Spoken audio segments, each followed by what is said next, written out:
Vamos lá, Provérbios 9, 9, muito conhecido o texto. Dá instrução ao sábio e ele se fará mais sábio. Ensina ao justo e ele crescerá em entendimento. Eu quero trazer uma palavra para você, projetando vitoriosamente a sua vida. 2021, 2022, 2023, 2024, 2025, enquanto você viver, existir, né? Você projetar vitoriosamente a sua vida. E eu vou te dar aqui então alguns conselhos para isso, baseado na Bíblia, coisas que você já sabe, né? Não vou falar aqui coisas que você não sabe, mas coisas que você já sabe e que é importantíssimo reafirmar para o seu coração e para a sua vida. Vamos lá? Então vamos lá. Para você projetar a sua vida de maneira vitoriosa, número 1, cuide de você. Cuide de você. Irmão, isso aqui é uma coisa muito séria, que tem gente que pensa que isso não tem valor nenhum. 1 Coríntios capítulo 3, versículo 16 e 17 diz: não sabeis que o vosso corpo é o templo de Deus e que o Espírito Santo habita nele? Qualquer que destruir o templo de Deus, Deus o destruirá, porque o templo de Deus que sois vós é santo. Isso aqui é sério pra caramba. Está dizendo que quem destrói o corpo, Deus vai destruir. Então como é que você não quer cuidar de você? Como é que você não quer cuidar de você? 2 Coríntios capítulo 3, versículo 2 diz que nós somos uma carta aberta, lida pelo mundo. A minha vida em todos os aspectos é um testemunho do Evangelho. A maneira que você se veste, a maneira que você se arruma, se você toma banho, se escova os dentes, sabe? Se você tem higiene pessoal, a minha vida em todos os aspectos é um testemunho. Você é cristão, você é espiritual, mas você é um ser humano normal, que tem as necessidades psicológicas, emocionais, de autoestima, autorrealização, aceitação. Sabe? Deus cuida de nós em todos os aspectos da vida. Deus não cuida de você só no aspecto espiritual. Você já me viu falar isso, e eu estou falando aqui porque tem igrejas novas, inclusive está aqui pela primeira vez na ceia, a igreja de Lagomar. Vamos dar um aplauso aí, aproveita para pedir para vocês darem um aplauso, em Macaé. Nós temos gente nova, mas vocês mais antigos já ouviram falar aqui várias vezes. Deus tratando do povo no Antigo Testamento, no deserto, como um ser biológico, psicológico, sociológico e espiritual. Comida e água no deserto. Povo dividido em tribo, mundo biológico. Povo dividido em tribo, mundo sociológico. 3 festas anuais, mundo psicológico. Festas, emoções, alegria. A nuvem e a coluna de fogo, presença de Deus, mundo espiritual. Aí você vai para o Novo Testamento e não muda. Mateus capítulo 6, só o versículo 25 e 33. Não andais, não é? Ansiosos quanto à vossa vida, ansiedade, mundo psicológico, pelo que haveis de comer ou beber, mundo biológico, nem quanto ao vosso corpo, pelo que haveis de vestir, mundo sociológico. E termina lá dizendo: mas buscai primeiro o reino de Deus e a sua justiça, e todas essas coisas vos serão acrescentadas. O texto é interessante.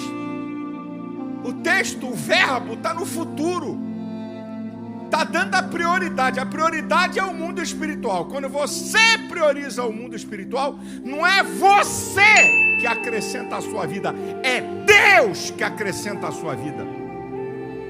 Todas essas coisas, que coisas? Coisas do mundo biológico, psicológico, sociológico, vão ser acrescentadas.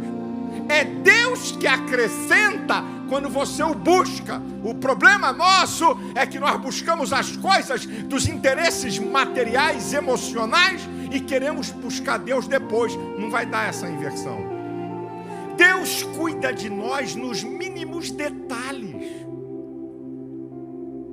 Mínimos detalhes. Mateus 10, do 29 ao 31, diz assim: olha, nenhum passarinho cai na terra sem que Deus permita. Todos fios de cabelo da sua cabeça estão todos contados. Não valeis vós mais do que muitos passarinhos? Deus cuida de nós em detalhes.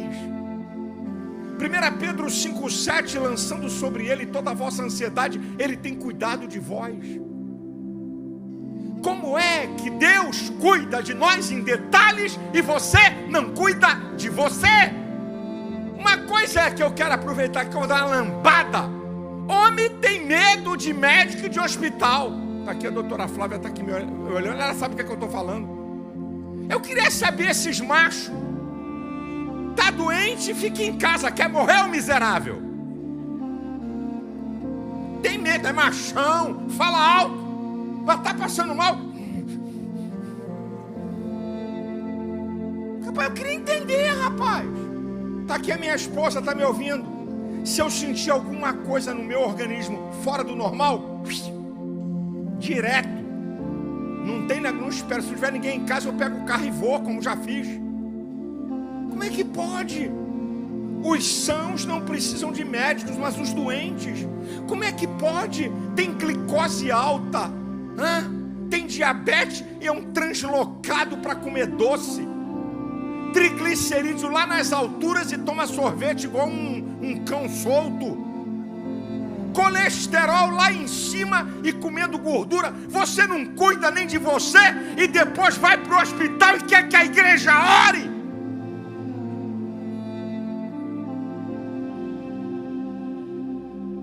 Estamos enganados, irmão.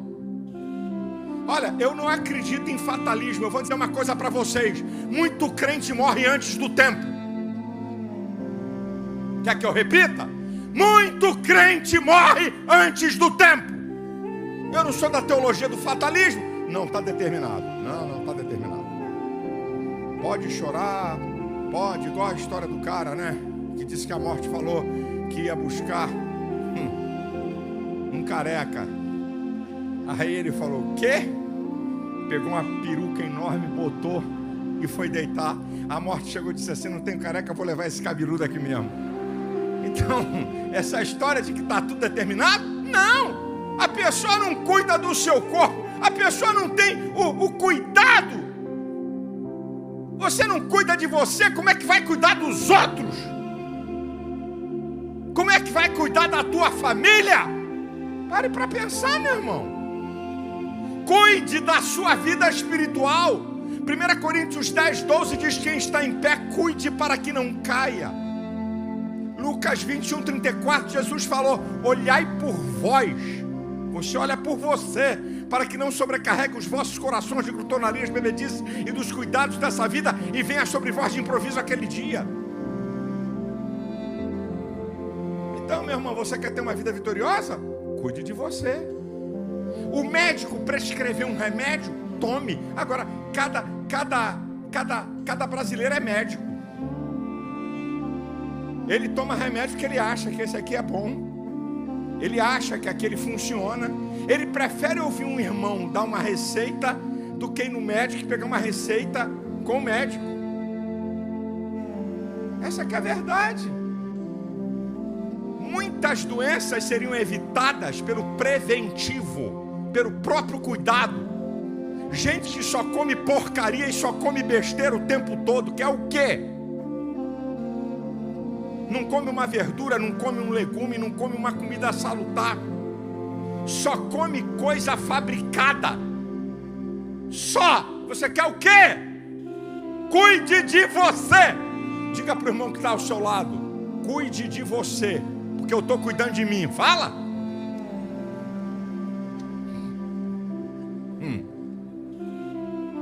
Alguém aí peça perdão a Deus, que você não está cuidando nada de você.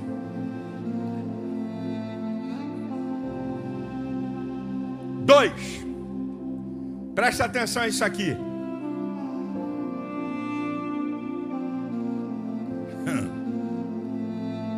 Se você quer projetar vitoriosamente a sua vida,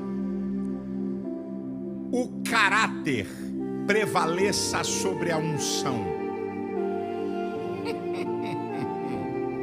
Como é que é? O caráter prevaleça sobre a unção. Vamos definir o que é caráter e o que é unção. para a gente poder entender isso aqui. Caráter é um conjunto de atributos morais, intelectuais e espirituais que nos definem como pessoa e determinam nossas escolhas e atitudes. A unção, vou dar aqui 2 definições para você. Deus capacita alguém para uma tarefa específica no seu reino. Isso é unção.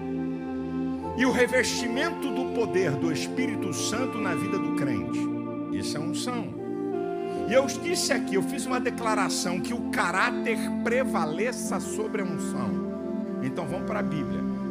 Toda afirmação teológica que se faz, você tem que comprovar com a Bíblia. Aproveito para dizer para pregadores, pastores, que eu fico vendo gente fazer conjectura teológica, como se fosse verdade teológica, mas é uma conjectura e não diz isso para o povo. Todas as vezes que você fizer uma afirmação teológica, você tem que provar com a Bíblia. Eu fico vendo aí os pregadores, eu sento ali e fico dizendo assim, tadinho, engana o povo, para mim não. Eu falei, isso aí é conjectura. Não é nem honesto para dizer, irmãos, eu vou fazer aqui uma conjectura teológica. Não. Ele prega a conjectura dele como se fosse uma verdade teológica. Então deixa eu voltar para a mensagem. É só para dar um aviso aos evangelistas, pregadores, que a ADVEC tem muitos, né? Pastores, pregadores, evangelistas. Então eu dou uma geral. Vamos lá? Preste atenção. Preste atenção. O caráter prevaleça sobre a unção. Davi foi ungido em 1 Samuel capítulo 16, versículo 13. Diz que o Espírito do Senhor se apossou dele. Mas Davi foi punido pelo seu caráter, mesmo tendo unção. Ele não perdeu a unção, não. Ele foi punido pelo seu caráter. Segundo Samuel capítulo 12, você vai ver o que Natã falou para ele sobre o pecado de homicídio e de adultério. As sentenças sobre a vida dele. Agora eu vou melhorar a afirmação e vou provar na Bíblia o que eu estou falando. A unção não leva para o céu. A unção não leva para o céu. Mas as atitudes determinadas pelo meu caráter podem me levar para o céu. E agora eu vou para o inverso. A falta de unção não leva para o inferno. Mas a falta de caráter produzida por minhas atitudes leva. Então vamos para a Bíblia. Mateus capítulo 7, do versículo 21 a 23. Nem todo aquele que me diz Senhor, Senhor entrará no reino dos céus, mas aquele que faz a vontade de Deus está no céu. Faz, atitude. Lembra o que é caráter? Caráter é o que define você e determina as suas escolhas e atitudes e ação. Olha o que Jesus está falando. Não é o que diz, é o que faz, é o que tem atitude. Agora vai melhorar a coisa, aqui fica lindo. Muitos me dirão naquele dia: Senhor, Senhor, pelo teu nome profetizamos, unção. Pelo teu nome expulsamos demônios, unção. Pelo teu nome operamos maravilhas, unção. Então eu vos direi abertamente: nunca vos conheci.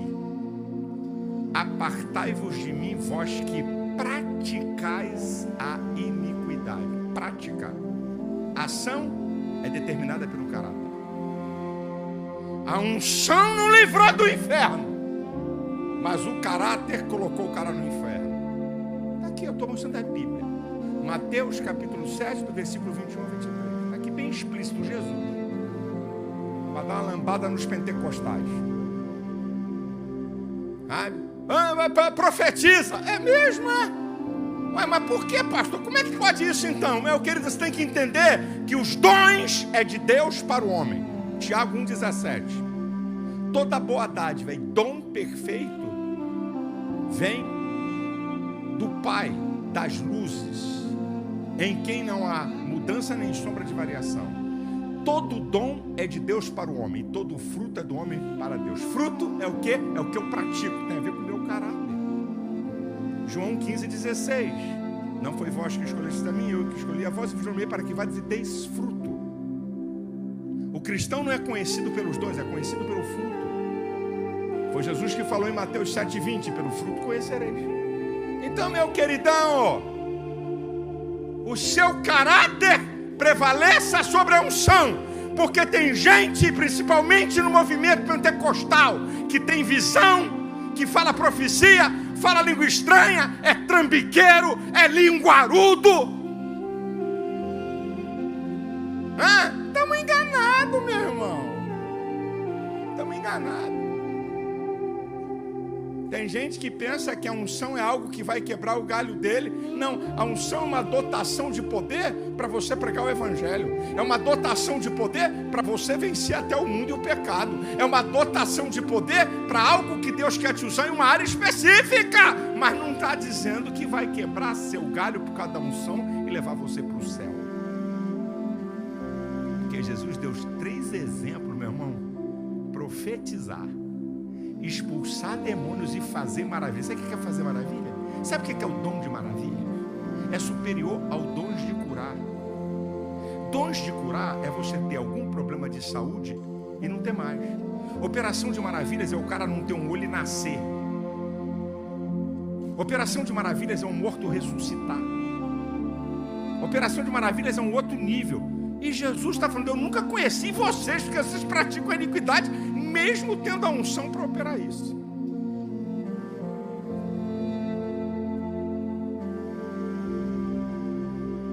Está olhando espantado? Está admirado? Você está aqui para aprender. E eu estou aqui para te ensinar. Porque o povo, muitas vezes, no movimento pentecostal está enganado. Pensa que movimento do Espírito é salvo-conduto para pecar. Deixa eu dar só um detalhezinho. O lugar onde Deus mais operou milagres em toda a história da humanidade e não operou nunca mais foi no deserto. E quem disse que a ação sobrenatural de Deus é a aprovação de conduta? Não, é prova da sua misericórdia e bondade. E lá no deserto, dos 2 milhões de pessoas que saíram do Egito, morreram no deserto com toda a operação de maravilhas que Deus fez. Só 2 escaparam daquela geração. Deus não negocia princípios. Terceiro, número 3,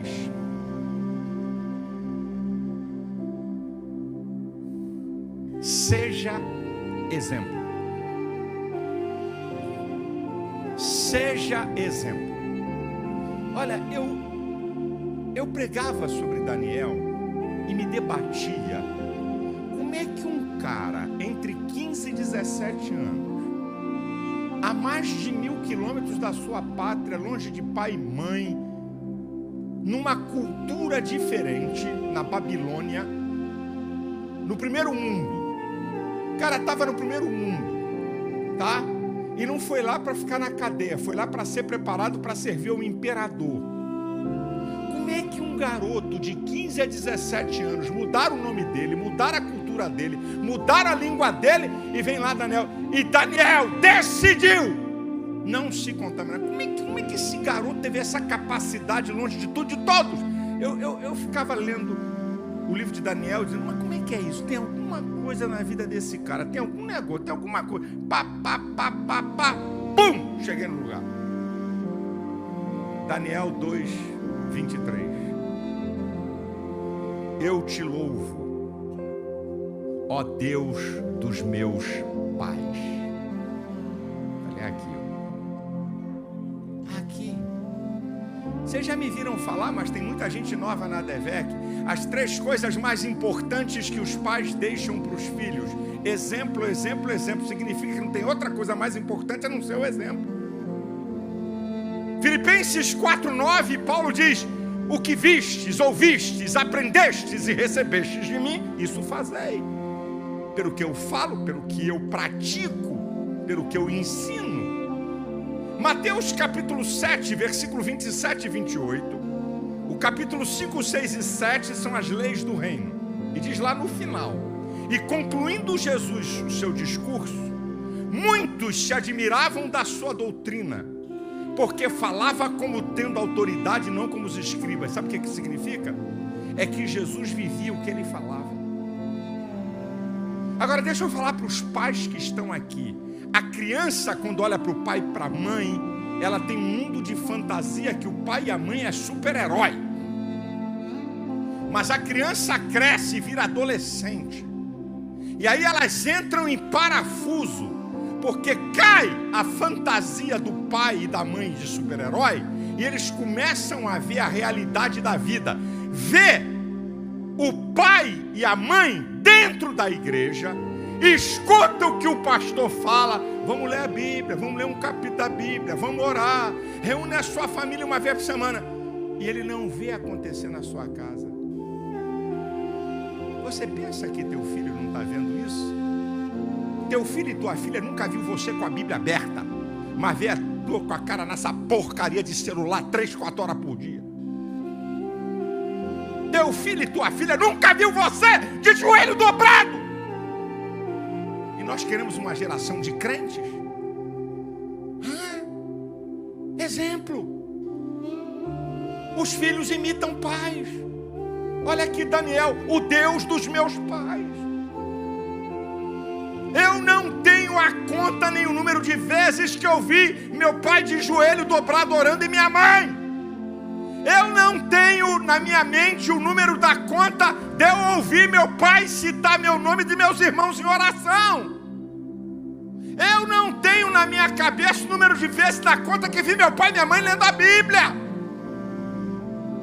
Eu não tenho o número de vezes que meu pai reunia a família e fazia culto doméstico. E hoje, para reunir a família para 2 minutos, ouvir uma mensagem do pastor e orar, muita gente não faz. Você quer que a tua família vai entrar onde?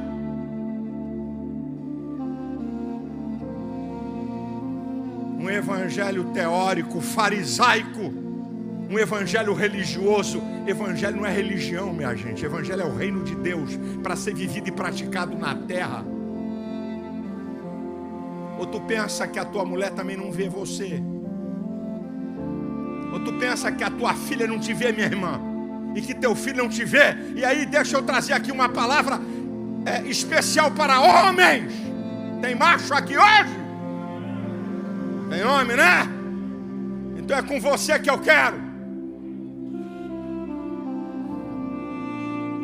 A autoridade da casa pertence ao homem, até para dar autoridade para a mulher. Tua mulher pode mandar em tudo, mas ela tem que saber que ela está mandando em tudo, porque você cedeu autoridade para ela. O que muita gente não entende. Cada um tem um estilo, tem cara, não deixa essa mulher mandar. Pode mandar. Não. Meu estilo de vida, eu vivo bem assim. Agora, ela e seus filhos têm que saber que a autoridade é você. O problema não é a mulher mandar, o problema é a omissão do homem. Os filhos clamam pela autoridade do pai. Estamos vendo muitos meninos e meninas com indefinição de sua tendência sexual, pela ausência da figura masculina ou pela omissão dela. Eu vou dar aqui um conselho para mulheres separadas. Vou começar com vocês. Você está separada? Não destrua a figura do teu ex-marido para o teu filho, que é o pai dele. Por causa de vingança e de guerrinha, de separação, porque as separações são dolorosas. E aí quer usar a criança como instrumento. Você não sabe como você é medíocre. E se você pensa que você está atingindo esse cachorrão desse cara que te abandonou, você pensa que você está atingindo esse filho. Fortaleça a imagem, ele é teu pai. Respeite ele. Fortaleça isso. Você não tem ideia. Você não tem ideia de garotos que estão com dificuldade de identidade sexual. Figura, a criança quando nasce, ela está numa simbiose emocional com a mãe. Ela faz a ruptura entre ela, a mãe e o mundo a partir da figura paterna. O que esses pilantras não falam de deturpação de ciências humanas. Sabe? A criança criança, os filhos clamam pela autoridade do pai. Você pensa que você dando tudo para teu filho e para tua filha é que você vai conquistar? Os filhos clamam, os filhos precisam de limite, precisam ouvir não do pai. Não, não vai, não faz, não dou.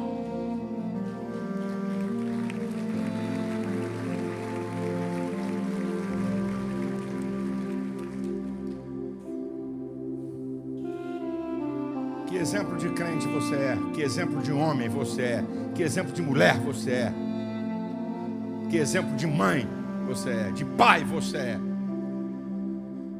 que exemplo de crente somos nós. Os novos convertidos estão olhando para os crentes mais maduros.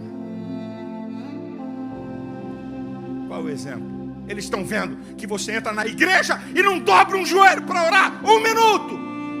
Eles estão vendo, porque eu não preciso orar, isso é besteira. Ninguém dobra o joelho para orar. Quando eu entro na igreja, minha amiga que me trouxe para aqui, eu nunca vi ela dobrar o joelho, porque eu vou dobrar o meu. Mau exemplo.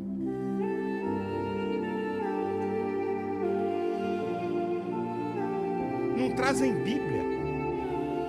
Não anda com a Bíblia. Meu irmão, o teu celular pode conter a Bíblia. Até para pesquisa, mas você tem que ter a Bíblia. Até o escriba. O escriba, para pegar, para escrever, tinha que se lavar, tinha um ritual. Querem pegar o celular que pode acessar qualquer porcaria e não traz mais a Bíblia. Pode trazer o iPad porque quer anotar, não tem nenhum problema o celular que você anota, mas a palavra. Você tem que considerar a palavra acima de qualquer coisa. Eu bato na tecla e já falei com muitos pastores e pregadores e gente grande, você está errado. Você está passando um exemplo errado. Vem o cara com o iPad. Cadê a Bíblia? Não, isso é iPad, isso não é Bíblia. O nome disso é iPad. Isso aí é celular. Bíblia é isso aqui, ó. Isso aqui é Bíblia. Exclusivo, a palavra de Deus. Tem que ter destaque na minha vida e na minha mão.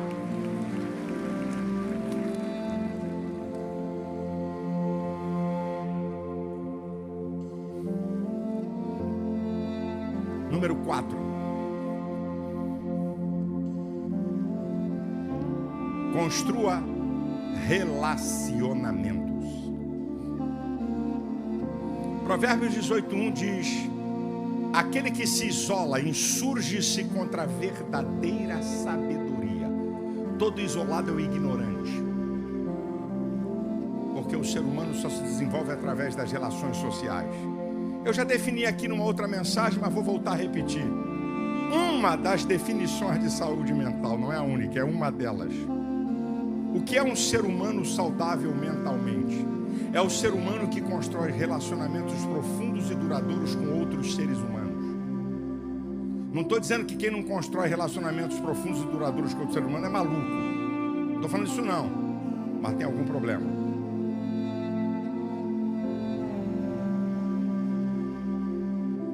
Eu coloquei aqui, é minha classificação para você entender, níveis de relacionamento. Se tem algum sociólogo aqui, tá aqui a minha tese. Não estou fazendo doutorado em sociologia, mas é a tese. Tá? Níveis de relacionamento. Primeiro nível eu chamo de básico. Tem a ver com educação. Bom dia, boa tarde, obrigado, por favor, com licença. É um nível básico. Você acha que isso não tem importância? Muitas vezes você entra e sai de um lugar onde você mora, não fala com ninguém, amanhã você precisa daquela pessoa, você é um ignorante, mal educado, não fala com ninguém, quero saber dele. Isso aqui é o primeiro nível de relacionamento, é o básico, tem a ver com educação. O segundo nível é interpessoal, conhecer pessoas. Eu não quero conhecer ninguém.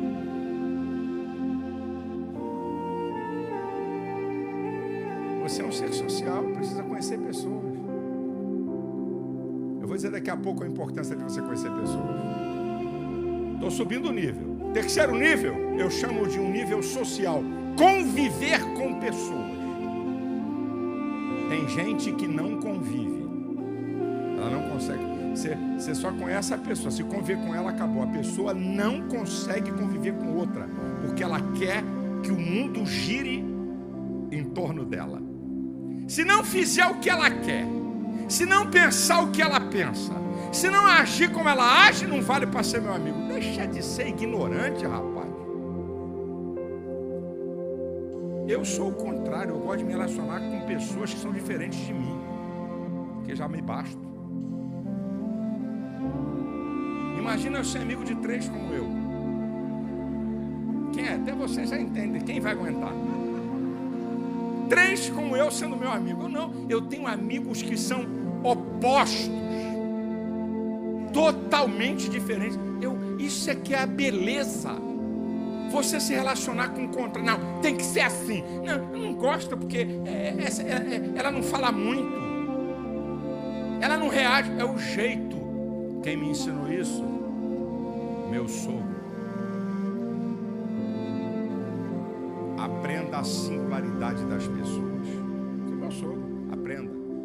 Aprenda a singularidade das pessoas. Foi meu sogro que me ensinou, não foi outro não. Aí eu vou subir mais um nível. Superior, amigos. Está vendo os níveis?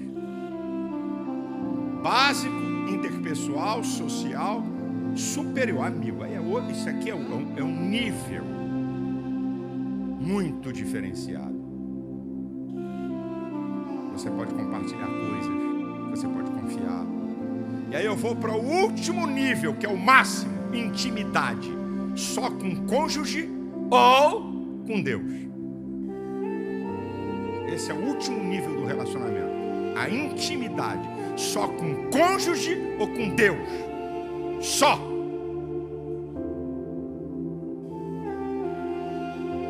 Agora, querido, você acha que não é importante você ter relacionamentos? Você não tem ideia do poder das conexões. O que você conhecer uma pessoa, o que essa pessoa pode te favorecer lá na frente? Você não tem ideia. Olha Daniel. Vou voltar para Daniel. Imagina se Daniel não tivesse relacionamento com o chefe da despensa. Não poderia ter uma ração, uma comida separada. Por ele ter relacionamento com o cara, ele pôde falar. Imagina se Daniel não tivesse relacionamento com o capitão da guarda, Arioque, que saiu com o mandado do rei para matar tudo que é sábio, e ele chega e diz assim: segura um pouquinho aí. Não executa isso agora não. Tinha relacionamento com contrários, com gente pagã. Agora, olha Daniel, quando diz assim: Daniel e seus companheiros, amigos. Com esses aqui, amigos têm propósito em comum. Amigos compartilham vitórias e derrotas. Quando Daniel sobe, traz os amigos para tomar conta dos negócios da Babilônia. Companheiros. Olha a intimidade de Daniel com Deus. Capítulo 9 e 10 de Daniel. Daniel, você é um homem muito amado, muito desejado. Tinha intimidade com Deus. Todos os níveis Daniel possuía. O cara foi primeiro-ministro estrangeiro no maior império do mundo. Ele foi primeiro-ministro de 3 imperadores. Por causa de quê? Relacionamentos.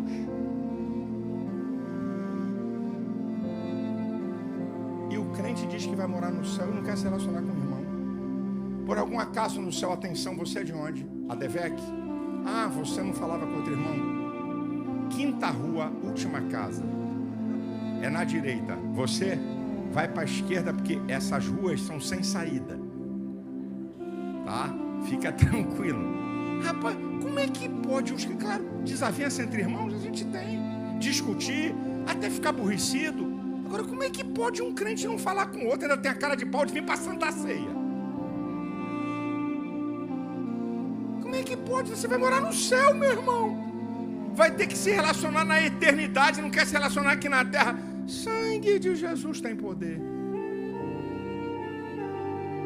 Eu fico imaginando aquela viúva de 2 Reis, capítulo 4. Que chega para Eliseu dizendo que os 2 filhos foram levados. Aí Eliseu diz assim: o que é que tens em casa? Eu não tenho nada senão uma botija de azeite. Aí o profeta diz assim para ela: vai e toma emprestado vasilhas, não poucas. Imagina se essa mulher não tivesse relacionamento com as vizinhas.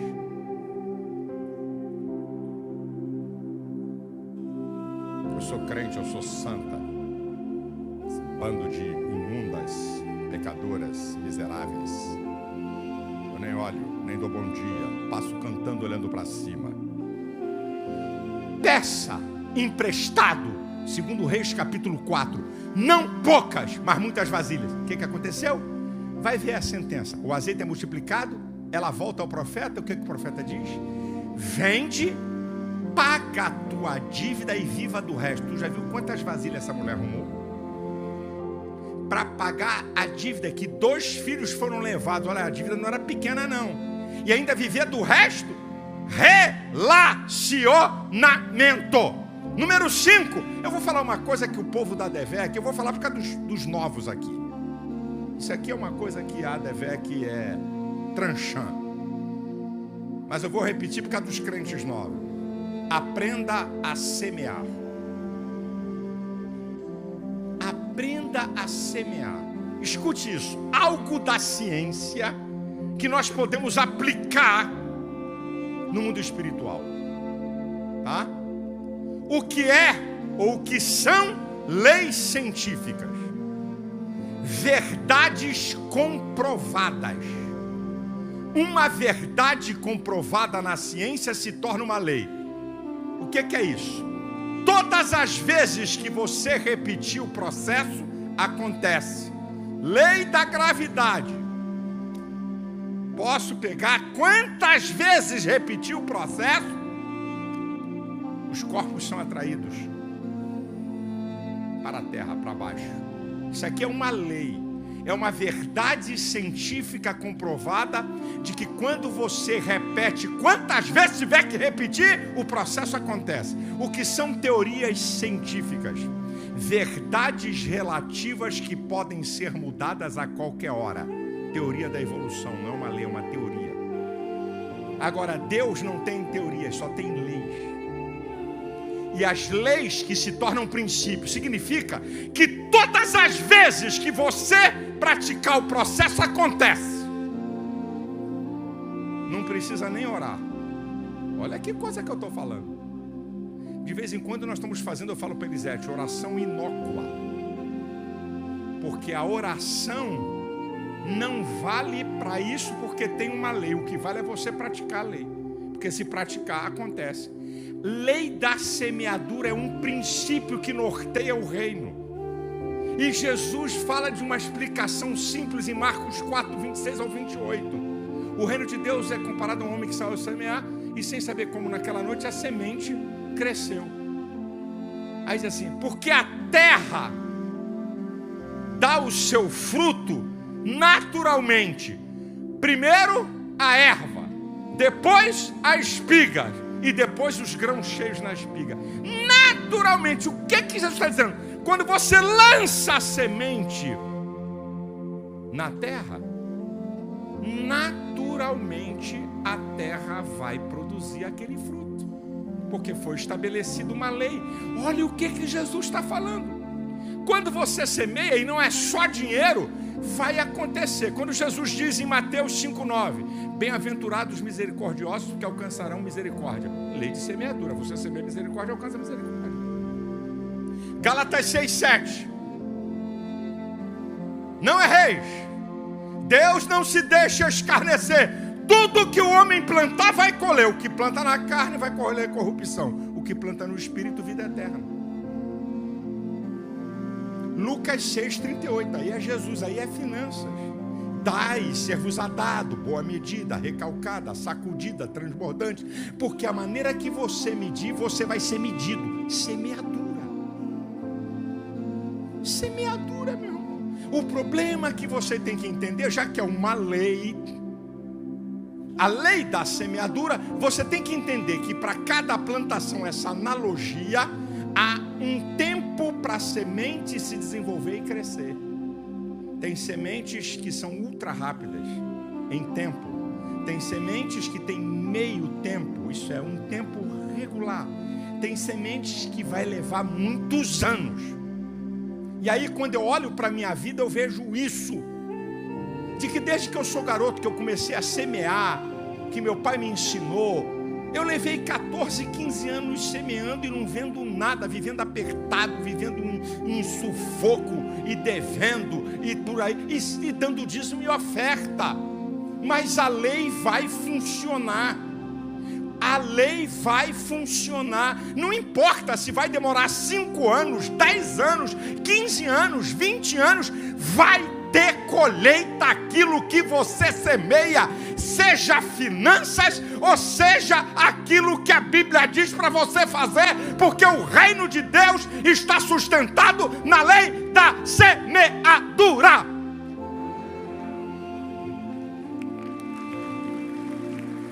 Semeie. Aprenda a ser dizimista, fiel e ofertante liberal. Semeie. Porque eu aprendi que essa lei produz 3 resultados. 1,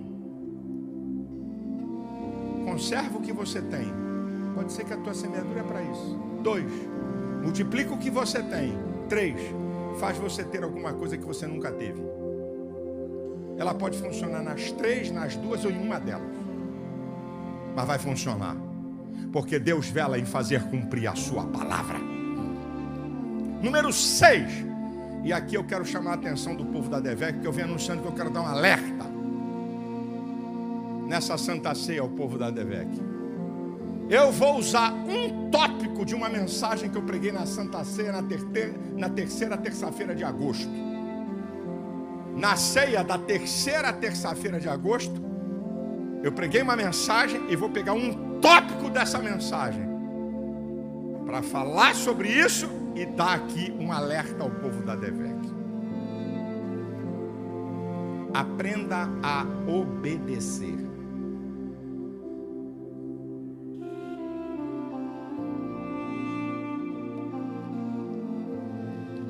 Aprenda a obedecer. A obediência é a única prova que você crê em Deus. Escute o que eu estou te falando.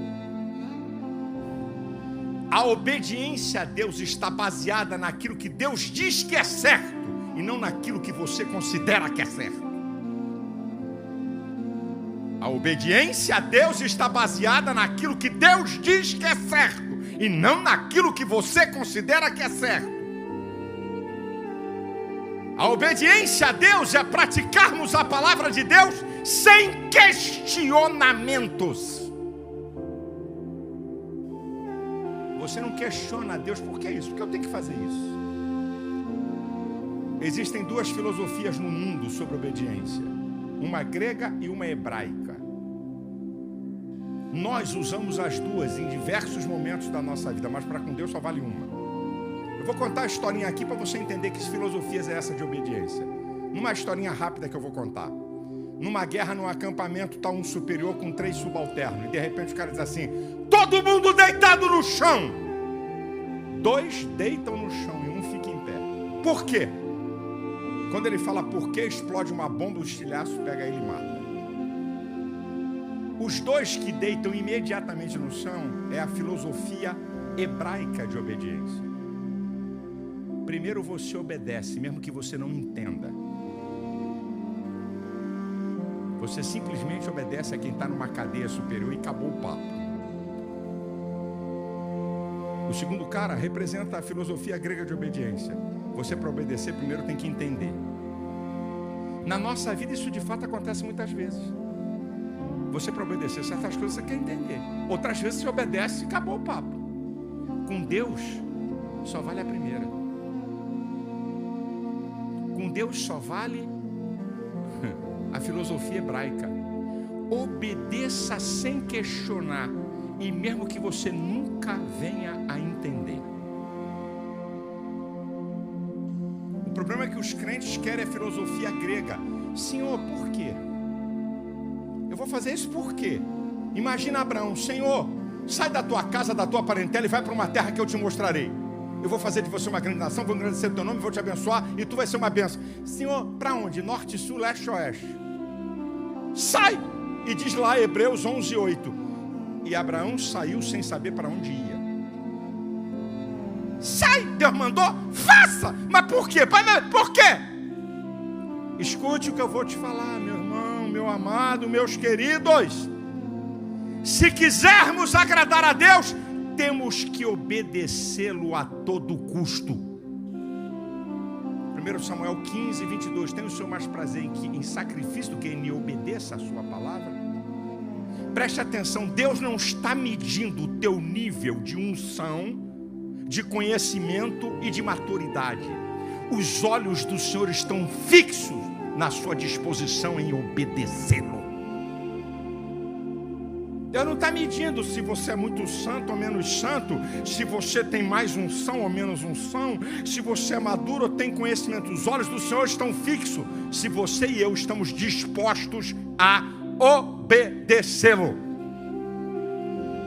Como eu disse aqui, todas as vezes que você faz uma afirmação teológica, você tem que trazer a Bíblia para comprovar.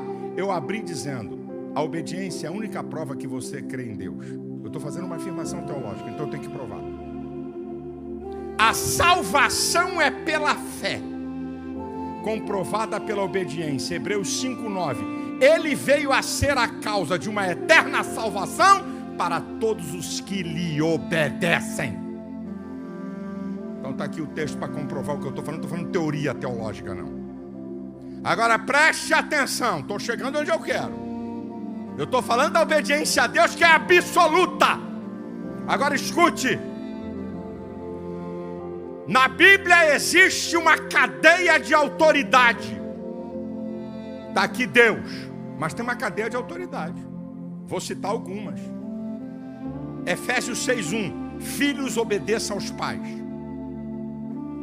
Efésios 6:5. Servos, obedeçam aos senhores. Empregados a patrões, subalternos a chefes. Isso aqui é a cadeia de autoridade. Romanos 13:1. Todos obedeçam às autoridades constituídas. Hebreus 13:17. Ovelhas, obedeçam a pastor. Isso aqui é a cadeia de autoridade que está na Bíblia. Se você quer quebrar alguma delas, fique à vontade, depois receba a recompensa. Porque todas as vezes que você quebra um princípio, você quebrou a lei, então você fica sujeito às consequências de você quebrar uma lei.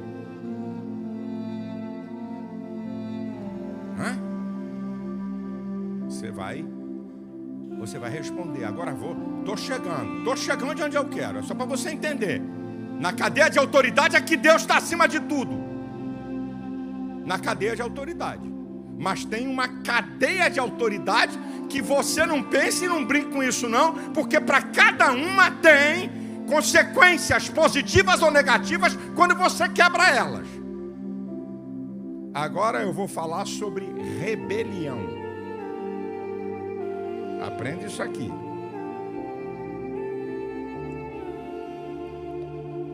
Todo rebelde se insurge em algum nível dessa cadeia de autoridade. Todo rebelde. Todo rebelde se insurge em algum nível dessa cadeia de autoridade. Se insurge contra Deus, se insurge contra o pai, se insurge contra patrão, se insurge contra a autoridade ou contra pastor. Agora escute o que eu vou dizer para você. Preste atenção, preste atenção.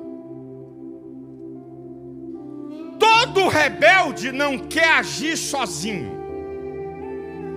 Todo rebelde quer envolver pessoas para justificar a sua rebelião. Por que o rebelde não age sozinho? Só ele acabou. Não, ele quer envolver pessoas para justificar a sua rebelião. Lúcifer fez isso. Envolveu 1/3 dos anjos do céu. Datã, Corá e Abirão envolveu 250 maiorais das congregações de Israel. Números 16. Agora tem uma outra coisa do rebelde. Todo rebelde quer levar alguma coisa que não é sua. Satanás levou 1/3 dos anjos dos céus. E rebelião na igreja, o cara sai, mas quer levar a ovelha que não é dele. Agora vem a coisa mais funestra, mais terrível para dizer. Todo rebelde, em algum momento, ou em alguma área, quando não é totalmente, será abatido. Todo rebelde, em algum momento, ou em alguma área, quando não é totalmente, será abatido. Lúcifer. Isaías 12, 14, 15. Subirei até as mais altas nuvens e serei semelhante ao Altíssimo. Eu vou te abater até a profundeza do inferno. Datã, Coré e Abirão. A terra abriu e engoliu todos eles. Eu já vi esse filme na ADVEC. Eu já vi, tristemente eu já vi. Eu já vi o filme de rebelião que o cara nunca sai sozinho. E o que a gente fica triste é que sai com gente boa. Nós temos uma rebelião aqui na ADVEC, anos atrás, o cara saiu com 4 ou 5 pastores. Dos 4 ou 5 que ele saiu, um eu lamentei profundamente, porque era um cara bom. Os outros podia levar, que não valia um pedaço de unha. Mas um dos caras era um pastor, um cara promissor e bom. O cara levou.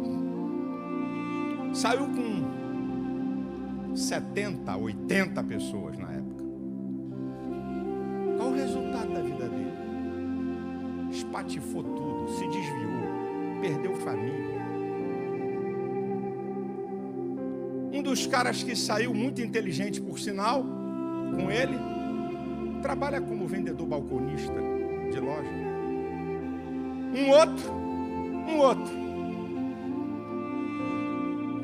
Salário, plano de saúde, escola do filho, chega para mim e diz assim: pastor, eu quero trabalhar lá no Nordeste, nos lugares mais pobres. Eu falei: rapaz, fica quieto aí, rapaz, espera a hora. Pastor, eu quero ir, porque eu quero ir. Eu estou olhando para a cara do cara, tu não quer porcaria nenhuma, tu quer arrumar problema. Não deu outra. O cara saiu lá no lugar que ele já tinha sido pastor, arrastou gente, abriu uma igreja. Qual é o fim dele? Acho que está trabalhando numa sapataria e andando de ônibus.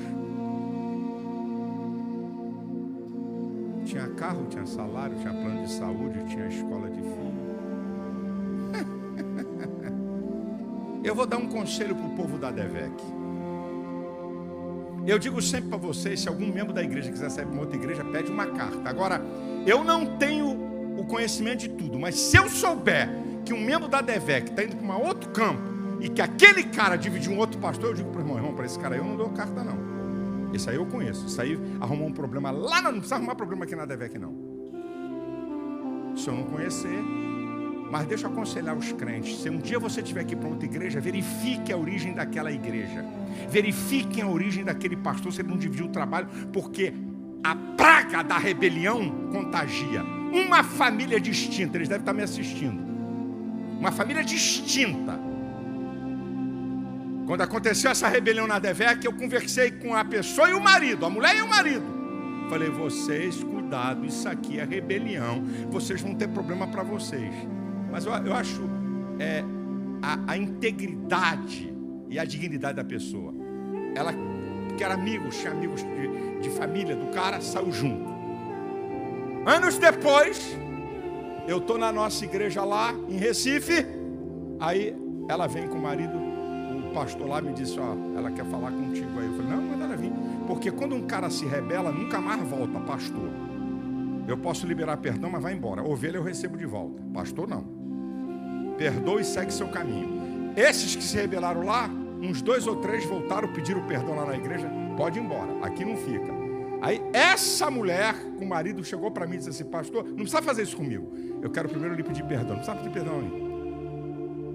O senhor não tem ideia do que eu sofri na minha família e nos meus negócios por acompanhar essa rebelião. Ela foi honesta de dizer para mim. Eu admiro pessoas honestas. E voltou para a ADVEC e está congregando ao Senhor na nossa igreja. Mas ela disse: eu sei o que eu passei de problema, meu irmão, por favor. Não é por causa de ADVEC. Não. Tem várias igrejas de homens de Deus, por favor. Eu só estou dizendo para você, por favor, não saia acompanhando o rebelde que vai atrair a maldição sobre a tua vida. E outra, aqui nessa igreja eu tenho legalidade espiritual. Qualquer cara que sair daqui com rebelião, sair excluído do hall de membros. Eu excluo do hall de membros e decreto que eu tenho legalidade no mundo espiritual. Quando esse cara fez a rebelião lá, diante de 40 obreiros, eu bati nas costas e disse assim: eu quero, você não quer se arrepender? É isso que você quer? É isso que você quer? Teu ministério está destruído. Vamos ver se eu tenho legalidade ou você. Eu não disse que ele ia estar destruído, ele ia para o inferno. Eu falei do ministério dele. O que eu falei aconteceu. Por quê? Porque eu tenho legalidade espiritual aqui nessa igreja. Então, se algum pastor aqui quiser sair, dividir trabalho, levar gente, vai levar? Leva. Mas vai sair daqui excluído com uma sentença sobre a vida dele. Não se engane, meus irmãos. Eu faço o que ninguém nesse país faz. Qualquer membro dessa igreja que quiser ir para uma igreja séria e decente, eu dou uma carta de apresentação, porque essa é a minha obrigação. Agora, se você sai acompanhando o rebelde, te prepare. E cuidado, porque geralmente o rebelde gosta de dar uma de vítima. É um pobre coitado, é um coitadinho, ele só conta a história para te atrair, mas não conta a verdade. Então, se um pastor sai da DEVEC, escute isso aqui, escute isso. Chegar um pastor para mim: pastor Silas, o que é? Deus mandou eu abrir um trabalho em Rio Branco. Deus falou comigo, me mostrou, eu vou sair. Primeira coisa que eu vou falar com ele vai ser assim: irmão, não dá para você esperar não. Eu não tenho projeto para abrir igreja agora em Rio Branco. Mas se você esperar, espera um pouco. Mas se ele disser: não, pastor, Deus mandou fazer isso agora. Eu não tenho igreja em Rio Branco. Não tenho ovelha em Rio Branco. Ajoelha, meu filho. Eu boto a minha mão sobre ele e o abençoo.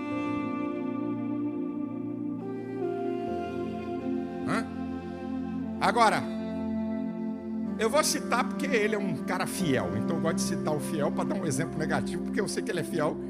Por exemplo, nós temos o pastor João em Castelo. João é cria, é da Assembleia de Deus da Penha, lá de trás. João é um cara fiel. Estou citando ele, podia citar outro.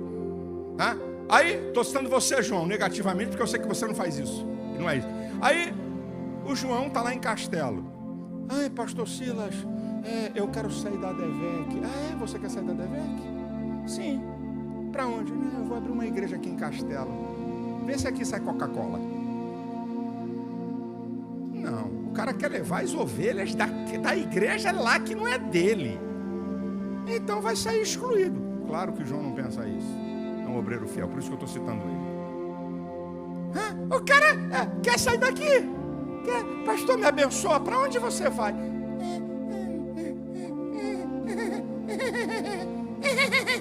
Ele vai abrir uma igreja aqui. É mesmo, fininho. Tu vai sair daqui excluído. Está pensando que eu sou algum idiota? Primeiro, o cara quebra uma igreja porque todo pastor da DEVEC tem uma liderança. Todo. Você acha que eu boto um cara para dirigir uma igreja, um panaca? Tem uma liderança. Eu entendo isso. Todo pastor da DEVEC tem uma liderança. Se ele quiser sair da DEVEC e abrir uma igreja no bairro, vai levar gente com ele. Depois as consequências é outro papo. Mas qualquer pastor da DEVEC que sair da DEVEC e abrir uma igreja na região onde ele está, vai levar gente com ele, porque as ovelhas são simples. Depois segura a pancada no mundo espiritual, mas vai sair. Então todo pastor agora, quando um cara diz que tem uma chamada para um lugar que eu não tenho uma igreja, então eu vou liberar de bênção para ele ir. Agora, que graça é essa? Eu entrego uma igreja que o povo da DEVEC investiu dízimo e oferta. O nome dessa igreja, nós abrimos uma igreja com tudo, botamos o cara lá, e depois o cara sai e quebra uma igreja na mesma cidade, no mesmo bairro. Ele quer levar o que não é dele. Ele quer causar divisão no corpo de Cristo. E ele tem o espírito de Satanás. E quem segue quem tem o espírito de Satanás é demônio. Está entendendo o que eu estou falando bem claro? Mas eu quero deixar um registro aqui hoje. Quero deixar registrado aqui. Eu quero deixar registrado meus parabéns a maturidade e discernimento espiritual do povo da ADVEC de Jaraguá do Sul. Eu quero deixar registrado hoje aqui nesse dia. Eu quero dar um aplauso à maturidade e o discernimento espiritual do povo da ADVEC de Jaraguá do Sul, Santa Catarina. Porque gente pensou que ia sair daí e arrastar uma multidão, e vai quebrar a cara, porque sai daqui excluído e debaixo de uma sentença espiritual. Eu quero dar parabéns, porque quando um povo tem maturidade, você diz: o quê? Eu sou a ADVEC, meu irmão, eu estou aqui, que vai embora, vai para onde quiser, abre o trabalho que quiser, que eu vou acompanhar cabeçudo. É isso que vocês têm que entender. Em último lugar, para encerrar, glória a Deus. Está entendendo o mistério? Não é mistério, porque é revelado. Eu estou só brincando com a linguagem. Aqui não tem mistério, não. Aqui é revelação total. E com a Bíblia. Antes de falar a última coisa, não posso deixar passar isso aqui. Na Bíblia, Deus perdoa pecados contra a sua santidade. Mas eu não vi Deus perdoar pecados contra a sua autoridade. O que é Deus perdoar pecados contra a sua santidade? Quando o camarada mente, Deus perdoa. Pode ter consequência, mas Deus perdoa. Se prostituiu, Deus perdoa. É pecados contra a santidade. Tem consequências. Agora, contra a sua autoridade, Lúcifer. Giovanni disse assim: tem algum demônio que quer voltar aí? Tem algum diabinho arrependido? Hã? Não, acabou. Sai! Datã, Corã e Abiré. Teve negócio? Moisés negociou? Atenção, eu queria falar às congregações dos 250 maiorais. Tem alguém aqui que se arrepende? Olha o que Moisés disse para os caras: se eles morrerem de morte natural, é porque Deus não está comigo. Já disse que ia morrer todo mundo. Olha a autoridade do menino. Olha a autoridade que Deus deu ao cara. É isso que a gente não entende. Se eles morrerem de morte natural, é porque Deus não está comigo. O que é isso, meu irmão? O cara acaba de falar, a terra se abre e engole tudo: homem, mulher, família. Não brinca com isso não, meu irmão, porque eu sempre temi isso. Temor a Deus, a autoridade. Eu nunca olhei o meu pastor como um menor meu. Era famoso, programa em rede mundial de televisão, conhecido aqui nessas orelhas. É isso que eu falo para o... Rapaz, eu não sei, ô Dilton, eu não sei essa doença de ser pastor presidente. Eu sou o pastor presidente. Rapaz, eu fui 30 anos mais famoso que meu pastor. A igreja era conhecida como a igreja do pastor Silas Malafaia. Conhecido, meu ministério arrecadava 10 vezes mais do que a igreja. Não tinha salário da igreja, não tinha plano de saúde da igreja, não tinha nada, mas era fiel à igreja, meu pastor. Eu nunca olhei meu pastor como igual ou eu como maior. Eu sempre olhei meu pastor, eu de baixo para cima. Ele é uma autoridade sobre a minha vida. Gente veio na minha orelha e disse assim: Malafaia, deixa de ser idiota, abre a tua igreja, cara. Tu é famoso, tu tem nome, tu vai arregaçar. Fica aí atrás de sogro aí, tem o meu sogro. Que sogro porcaria nenhuma, rapaz. Eu estou debaixo de uma autoridade, segundo o que o Espírito Santo falou comigo. Eu nunca pensei que eu ia ser presidente de vocês. Eu nunca na minha cabeça passou que um dia eu ia ser presidente, que eu não trabalhava por isso. Eu queria ser fiel à igreja, meu pastor. Eu tenho moral para falar nisso e exemplo. Eu fico vendo uns borra-bota que nem tiraram a fralda no evangelho. Não sabe nem onde está o nariz direito. Vou ser pastor presidente, vou dividir e vou me dar bem. Uns borra-bota. Aí eu vou dizer, porque eu não quero ser hipócrita, não chega nem num fiapo de unha meu, pela minha história. Eu nunca me rebelei contra pastor nenhum. Eu nunca me rebelei contra a autoridade do meu pastor. O obedecia e o amava. Vamos aprender a fidelidade, vamos aprender a honra e vamos aprender a obediência, se a gente quer a bênção de Deus sobre a nossa vida.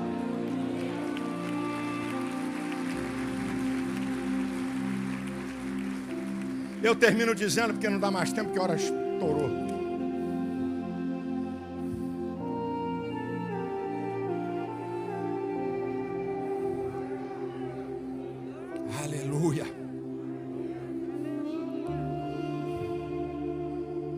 Se você quer projetar vitoriosamente a sua vida, tenha fé. Creia que Deus pode abrir todas as portas para você. A fé, irmão, a fé não tem limite. A fé abre a porta do impossível. Creia que esse ano vai ser o melhor ano da tua vida até aqui. Creia que Deus vai fazer coisas extraordinárias na tua vida.